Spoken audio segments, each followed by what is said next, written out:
उत्तर प्रदेश आग्रारू एक चमकई देला भला घटना सामना को आसी।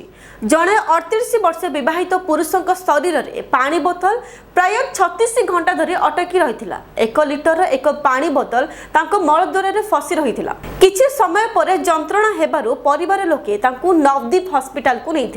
डाक्टर माने प्रथमे घटना को साधारण भावे नेले, किंतु एक्सरे रिपोर्ट आसीबा परे जहा देखिले सेते समस्ते आश्चर्यचकित हो गले। डाक्टर माने एक्सरे करिबा परे बोतलटी भितर अटकी कथा निश्चित होइतिला एवं तुरंत चिकित्सा आरंभ मध्य कर जाइतिला। ऑपरेशन थिएटर रे प्राय 70 मिनिट धरी चलिथिबा अस्त्रोपचार परे डाक्टर माने सावधानर सहित बोतलटी को बाहर करिबारे सफल होइतिले। ए घटना को नहीं आतंकित अवस्था समस्ते रही। डाक्टर मानक बहुत चेष्टा परे शेष मुहूर्त रोगी को बचाई दि जाइतिला।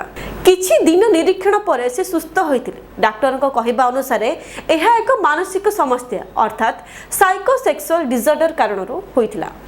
डाक्टर माने एही केस को अत्यंत जटिल केस बोली कहिसंती, जहा समस्त को आश्चर्य रे पकाई देछि।